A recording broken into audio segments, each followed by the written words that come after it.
Seems like a good kid. Glad we could give him a hand. Maybe one of Juliana's girls will too. He's gonna have a hard time getting out of here, but at least we gave him a fighting chance. So, the kid said the expedition team went deeper, looking for the Oracle.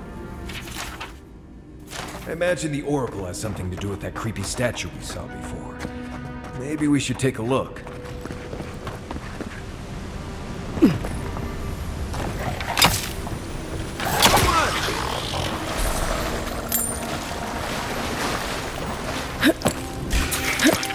What's up? Come on now! Everyone okay? If Ludwig's after this relic, we might be on the right track. I see someone. Be ready for anything. My sister. Can it be? It has been too long. I had feared I was the last of us, but you... Oh, the very sight of you is a balm for the soul. I am the Oracle Sargemis, servant of the once shining god, he whose light has lately dimmed. What brings you to this sacred space? I am as you are, though I do not care for the word. Eothas the Dawn Treader is my lord and patron. If you will forgive me saying so, I am surprised to meet you here. Even before the vanishing of our kind, it had been some years since a child of Garlawain came to speak with me. And I have never seen a member of the Lord of the Hunt's coterie whose visage resembles yours.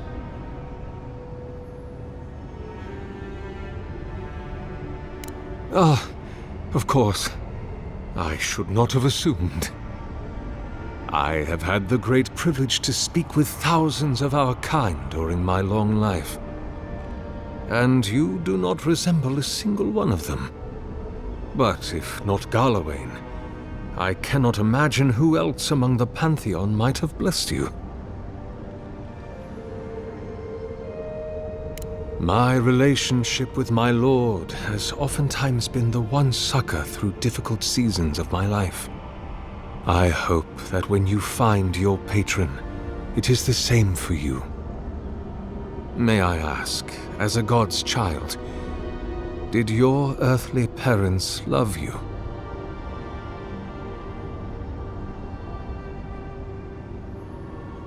It is difficult to be a child when you are expected to represent a god.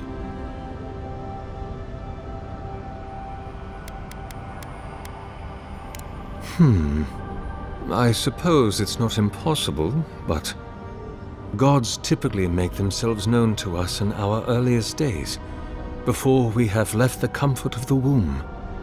They are present in our hearts and minds before, well, before we even have a notion of I at all. I am sorry. Yours is an unusual case. Tell me, this voice in your head, do you want it to be your god?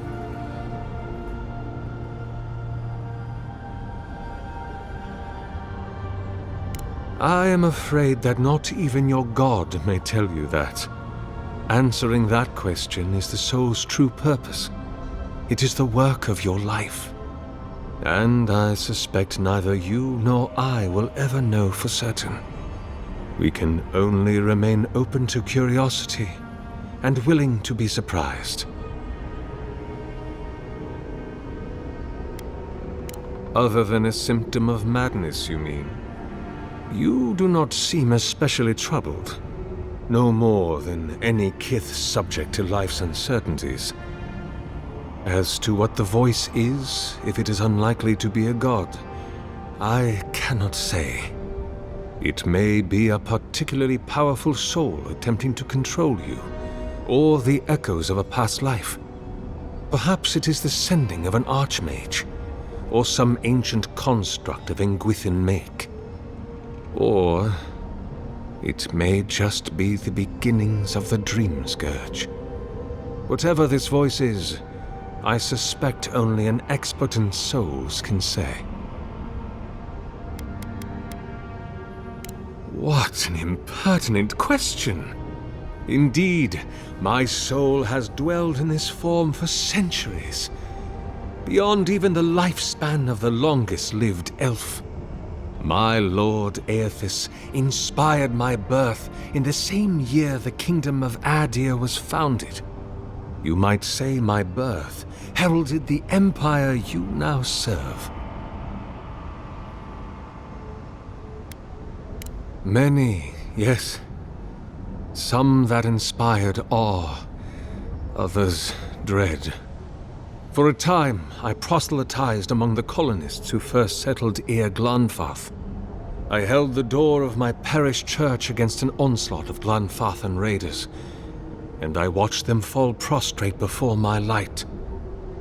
I tended the wounded in the Broken Stone War, the War of Black Trees, the War of Defiance, and in many wars that were never given the dignity of a name, and since have been forgotten. I can hardly recall them anymore.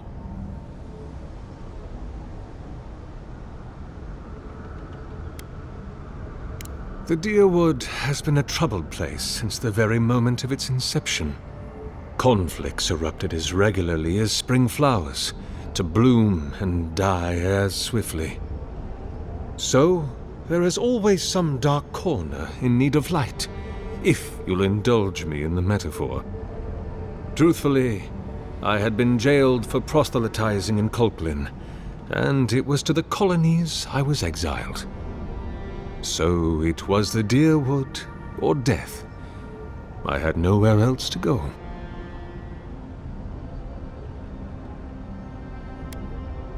Is that what they're calling him now? I heard the man that was Widewind speak when he was but a farmer. He had a presence even then, furious, incandescent. It was astonishing, his power. I wonder, had my lord already made a home in his body by then? Did my lord share with Widewind his plans to wage a pointless, bloody war while wearing the poor man's face? What a grave injustice, to have your body stolen and be made into a saint. Tragic Widewind, pitiable Widewind. I grieve for what became of him. God help me. I do. About 630, yes. Give or take a decade. One does lose count.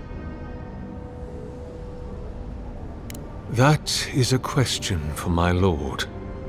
I have asked him many times, but even when he spoke to me, he would not say.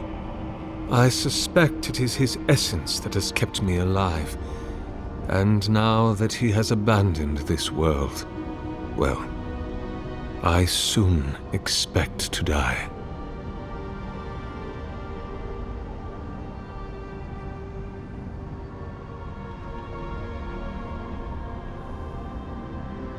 In prayer, in dreams, as I ate and loved and labored, his voice was a constant murmuring in my ear. But when I spoke to him, he never did reply. So, do not mistake his talking for a conversation. He only wanted to be heard. Not anymore. Because you are my sister, and I want someone to know.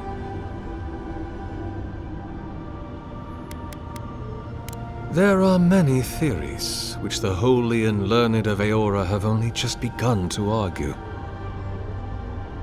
But you did not ask me for theories. Frankly, I do not know for certain. However, I believe the gods are preparing for war. A war of all against all. A struggle between destiny and design. Who yokes the soul of the world? Whose machinations turn the wheel? Who acts and whom is acted upon? That is the ultimate power, sister. The only power there is. To decide the fate of another, and to make it so. For so long as we have lived, it is the gods who have decided for us.